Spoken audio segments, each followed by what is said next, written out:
Nah, ini dari itu ada dua teori yang namanya teori stimulus respon dan teori kontrol. Stimulus respon kuning, stimulus itu nopo kuning.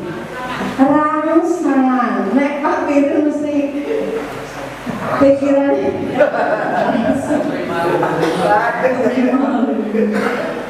Ada stimulus, ada respon. Kalau misalnya Pak Pirin tak jewet, Pak Pirin mengapakan yang menjewet, yang mencubit? Ya. Nah itu namanya stimulus respon. Ada rangsangan, ada respon. Seperti ini saya sekarang, saya merangsang, Bapak Ibu merespon. Nah dalam teori stimulus respon itu mengatakan bahwa realitas kebutuhan kita sama. Kebutuhan antara guru dengan siswa sama atau tidak? Beda, sama atau berbeda? Beda. Kemudian semua orang melihat hal yang sama. Kita mencoba mengubah agar orang berpandangan sama dengan kita. Iya atau iya? Kita kalau di kelas misalnya bahwa sebenarnya bahasa Inggris itu nomor 1 di dunia. Saat jangan-jangan misal saya mengatakan seperti itu, kira-kira anak-anak yang di belakang yang senangan dongeng, ruki, gibah dan lain-lain sependapat gak dengan saya? Lima kolom bahasa Inggris, orang misalnya nih. Dan bahasa Arab, bagus tuh kok bahasa surga, bahasa Inggris apaan? Bahasa neraka. Ada yang bilang seperti itu. Buat apa bahasa Inggris? Kalau bahasa Arab bu saya suka, karena bahasa Arab bahasa surga. Asda banget. Asda. Oh, bahasa Inggris temuno. Bahasa Arab dong, bahasa surga. Pak Nurul sebenarnya punya bibit gitu. Iya. Kemudian perilaku buruk dilihat sebagai suatu kesalahan. Misalnya ada anak terlambat. Apakah kita langsung mengatakan bahwa kamu terlambat? Ayo, mau dari lapangan? Atau kita bertanya dulu, kenapa terlambat? Bertanya dulu buatan? Kan mungkin ada rintangan di perjalanan. Bisa saja nih, kayak misalnya Bu ya, mohon maaf Bu, saya terlambat karena baru bocor. Kan mau maklumi, oh ibu betul kok. Misalnya, kalau anak-anak misalnya terlambat, biasanya bapak ibu gimana? Jawabnya Pak, sampai kalah. Nah, karena gurunya yang langsung menjustis, mesti kalau ratus bisa semambu gitu kan ini. Ayo Pak Ayu, ngaku derek. Biasanya kan kita langsung menjustis. Nah, harusnya kita memahami dulu kenapa terlambat. Apakah ucapannya bisa dipegang? Kalau besok terlambat lagi, ada treatment lagi. Besok terlambat lagi, treatmentnya berbeda lagi. Jadi kalau pertama kali terlambat, kok langsung disuruh muteri lapangan, itu suatu kekejaman yang nyata. Kalau menurut saya. Kemudian pemaksaan ada pada saat bujukan gagal. Seperti tadi yang saya katakan, kalau anak saya nggak mau mandi, emaknya bengok-bengok. Mandi boten, nggak boten mandi, ya wes, ibu pergi misalnya ya. Jahat sekali itu sebenarnya sangat jahat. Jadi benar seperti itu. Iya, semua itu seperti itu kayaknya. Yeah. Padahal itu tidak boleh sebenarnya. Model berpikir menang kalah, guru menang, murid kalah, murid menang, guru kalah. Itu teori stimulus respon. Teori. Nah, sekarang kita membuka lembaran baru ya, namanya teori kontrol. Nama Pak Pirin, teori nama Pak Pirin, teori kontrol. Nah, Pak Pirin ini sok pikirannya dulu. Kontrol. Ya. Nah, untuk teori kontrol itu berbalikan dengan teori stimulus respon. Yang pertama, realitas kebutuhan kita berbeda. Semua orang melihat hal yang berbeda. Kita berusaha memahami pandangan orang lain tentang dunia. Jadi pandangan kita terhadap dunia itu berbeda-beda nih. Saya memandang kuning itu semok semlohai. Tapi kalau Pak Leman Yusef mungkin mandang kuning itu gendut ya. Dan saya itu contoh yang paling gampang. Apalagi kok ketika kita memandang atau menghakimi seorang anak. Misalnya anak itu ada anak SMP kelas 7, kelas apa nih? Kelas 7C mungkin, kelas 7C itu seorang karuan itu atas nama Zidnain. Nah, Zidna itu sebenarnya ada beberapa kebutuhan yang tidak terpenuhi sehingga dia melakukan hal tersebut. Ya kalau yang orang dikatakan tahu sendiri Zidna itu siapa, tinggal di mana, bersama siapa dan lain-lain. Jadi perilaku anak itu ada tujuannya.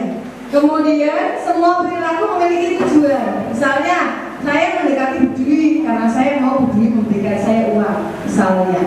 Tapi Pak Leman beda lagi, mendekati Bu Dwi karena untuk apa Pak Leman?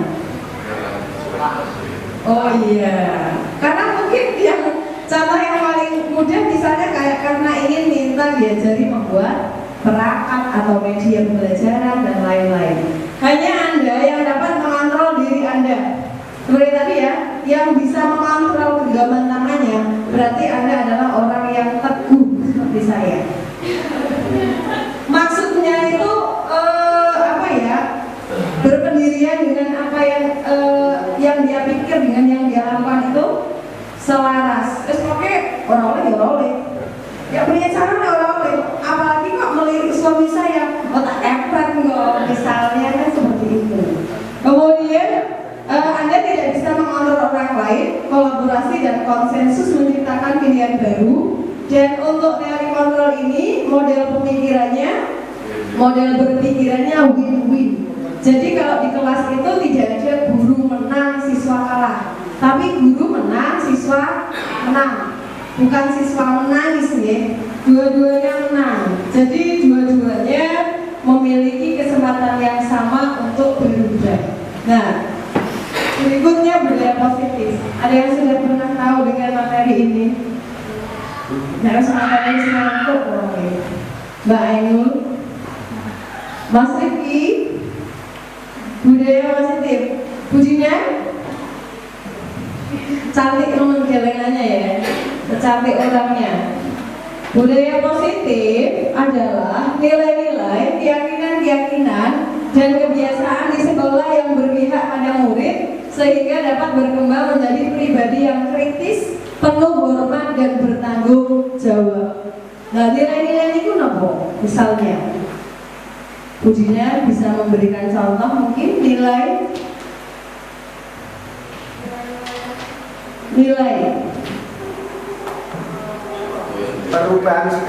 perubahan sikap, sesuatu yang dihargai.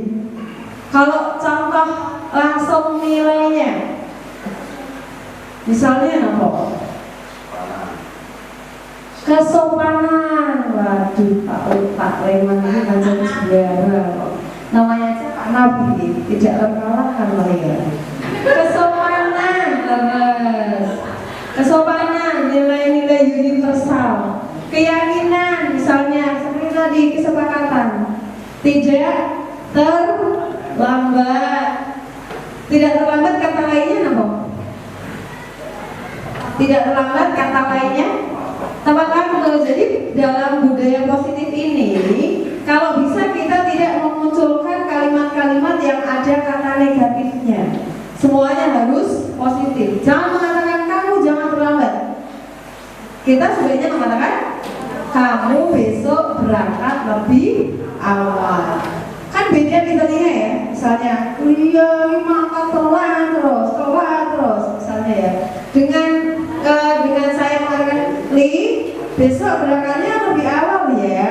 Tapi kenyataannya tidak seperti itu kali ya. Kira-kira di telinga anak enak yang mana? Enak yang lemah lembut, ya nggak harus lemah lembut, tapi kalimat yang diucapkan itu harus positif. Jangan mengatakan jangan, tidak. Itu kalau bisa diminimalisir. Lebih baik pakai kata-kata yang positif. Kemudian berpihak pada murid. Apakah berpihak pada murid itu kemudian kita menghamba pada murid untuk murid enaknya sendiri?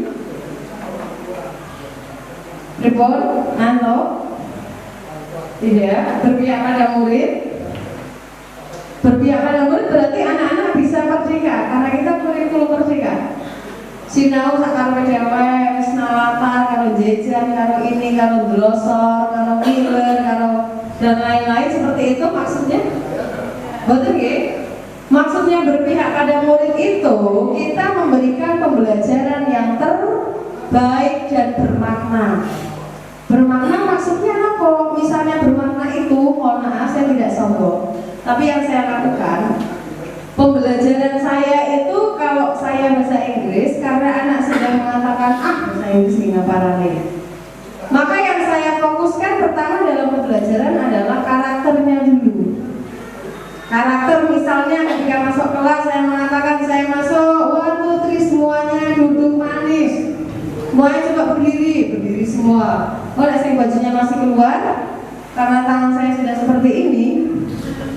Siap-siap masuk. Kemudian langsung lihat ke bawah. Sampah. Sampahnya diambil. Karena kalau sampahnya nggak diambil, saya pasti akan menyuruh semuanya untuk menguti sampah. Itu termasuk karakter gitu, kebiasaan. Kemudian dari situ baru saya ke pembelajaran. Karena pembelajaran saya itu tidak begitu menarik mungkin bagi mereka, saya hanya mengambil beberapa poin penting. Kalau dari kementerian di silabus mungkin ngasih saya 10 poin, saya hanya ambil 1 poin. Tergantung anaknya ini mampu menangkap apa tidak. Pembelajaran misalnya saya mengajari anak-anak kelas 12 text explanation. Muncrat pasti. Text explanation apa boleh? Materi kelas 11 ya? Kelas 12 tapi juga ada. Kalau bahasa Indonesia teks eksplanasi ya. Iya. Anak-anak pernah nggak misalnya saya mengajarkan tentang teks explanation, salah satu contohnya Aurora. Belum kabeh. Aurora itu kan nama pemain film misalnya. Aurora, siapa yang tahu Aurora? Belum kabeh. Kemudian saya menunjukkan ini loh Aurora. Kira-kira anak-anak pernah lihat Aurora? Pernah nggak? Pernah di TV, benar. Kalau di sini ada nggak? Tidak ada. Nah, kalau bisa kita mengajarkan materi yang kita ajarkan itu sesuatu yang ada di sekeliling kita saja. Nah, itu namanya berpihak pada